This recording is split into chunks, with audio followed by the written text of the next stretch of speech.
সারাটা দিন হাল চাষ করাইলা গাবিটারে দিয়া, নাস্তাও দিলা না, দুপুরের খানাও দিলা না, বৃষ্টিতে ভিজাইলা, রোদ্রে গরম দিয়ালা। রাতের বেলা গাবিটা গোয়াল ঘরে বেঁধে রাখলা, বাচ্চাটারে দূরে খুঁটিতে বাঁধছো, গাবিটারে ডানের খুঁটিতে বাঁধছো। বাচ্চাটা সারাদিন মায়েরে তালাশ করে পায় নাই। রাতের বেলা পাইয়া ডাক দেয়, আম্মু পেটে ক্ষুধা লাগছে, একটু দুধের আয়োজন করে দাও। গাবিটায় বাচ্চার দিকে এক ধ্যানে তাকাইয়া চোখ বেয়ে বেয়ে পানি পড়ে আর বলতে চায়, বাচ্চা একটু সবর কর, আল্লাহ বানাইছেন আমাদের বনিয়াদমের খাদেম, বনিয়াদমেরা খাওয়ার পরে যা থাকবে তা খাইয়া তোর জীবন বাঁচাবি। একটা গাভীর বাচ্চারে না খাওয়াইয়া তুই সব দুধটাই না খাইতেছ, আমি আল্লাহ তোর উপরে বেজার না রে গোলাম, আরো যদি পারো খাইতে থাক। কিন্তু আমি বলছি রে বান্দা, 24টা ঘন্টার পুরা সময় নিজের কাজে লাগাও, লেখাপড়া ব্যবসা চাকরিতে। মাত্র 2 ঘন্টার মতো টাইম তুমি আল্লাহর রাস্তায় তোমার কল্যাণে দাও, বলে একসাথে না, অল্প অল্প। আমি আল্লাহ কত মায়া করে তোরে আদর করে বানাইছি।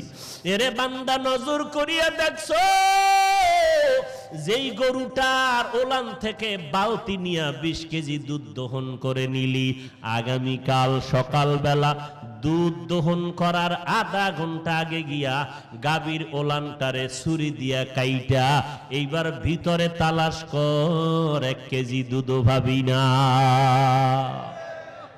কাদের কুদরত দারি বার কামাল, আন্তা রব্বি আন্তা হাসবি জুল জালাল। যেই গাভীটায় 20 কেজি দুধ দেয়, ওই গাভীটারে জবাই করো, দেখো 20 কেজি দুধ কোথায় জমা আছে। যেই গাভীটায় 20 কেজি দুধ দেয়, দুধ দহন করার প্রতিদিনের ডিউটির আধা ঘন্টা আগে গিয়া জবাই দিয়া 1 কেজি দুধ বের করতে পারো কিনা বুদ্ধির পরিচয় দাও। একই চুলায় রান্না হয় ভাত তরকারি, একই মশলা দিয়া রান্না করেন আমার মা, খাই আমরা ভাই বোনেরা, আব্বা আম্মা, খাইয়া খাইয়া একই খানা একই তরকারি খাইয়া আমরা হই শক্তিশালী, আমার আব্বা আম্মা হয় দুর্বল। একটু বুদ্ধি খাটাইয়া বলো ভেতরে কারিশমাটা কোথায়, তখন টের পাইবা তোমার কোনো বুদ্ধি নাই। বুদ্ধির গাইড হলো আল কোরআন। যে একই তরকারি ভাত খেয়ে আব্বা আম্মা হয় দুর্বল, আমরা সন্তানেরা হই সবল। এটা কোন ডাক্তারের কারিশমা? হ্যাঁ, ওই আল্লাহকে চিনো নাই রে মুমিন। ওই আল্লাহ তো বলেন না 22টা ঘন্টা আমারে দাও, বলে চাকরি করো, ব্যবসা করো, তোমার কাজে লাগাও। ও বান্দা, আমি সারা রাত চাই না, সারা দিন চাই না। ওই গাভীটা বাচ্চাটারে দুধ দেয় না, সব তুমি টেনে টেনে ঘরে নিয়ে গেছো। একটা গরুর দিকে তাকায় দেখছেন সারাটা দিন খের কুটা ঘাস খায়। আল্লাহ কয়, দেখ বান্দা, 20 কেজি আমি আল্লাহ পিওর সাদা দুধ আমি তোর জন্য ব্যবস্থা করে দিলাম। এই দুধ কেমন দামি জানো? ওলামায়ে কেরাম লিখেন, গাভীর দুধ নবী বলেন বেশি বেশি পান করো, এর মধ্যে 10টা উপকার আছে শরীরের জন্য। গাভীর দুধে কয়টা উপকার?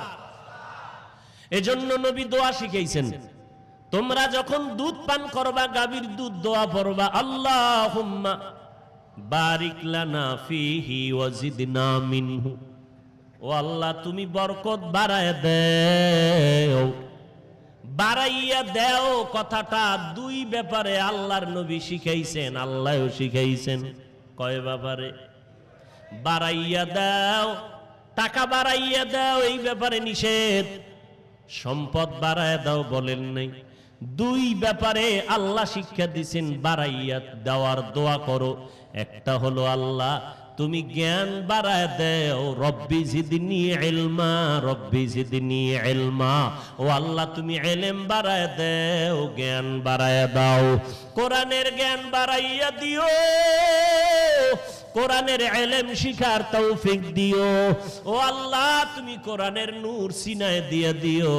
আজকে দেখেন ওই আহলে বাতিলেরা আপডেট ইসলাম চাই চাই কইয়া কয়, কোরআন শরীফের অর্থ যদি না জানো পড়িয়া লাভ নাই। অথচ নবীজি বলেন কোরআনের একটা অক্ষর যে উচ্চারণ করবে সাথে সাথে 10টা নেক পেয়ে যাবে। কয় নেক? ও আল্লাহর বান্দা নামাজে দাঁড়াইয়া এক অক্ষর পড়ো 100 নেক পেয়ে যাইবা। বৈশা বৈশা যদি কোরআনের একটা অক্ষর পড়ো 50টা নেক আল্লাহ দান করবে।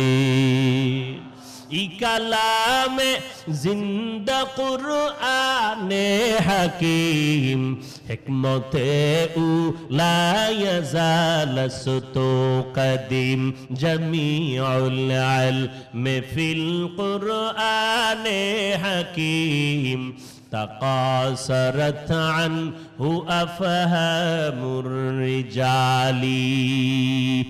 গরুটায় খায় ঘাস খের, কথা ঠিক নি? পিওর সাদা দুধ কে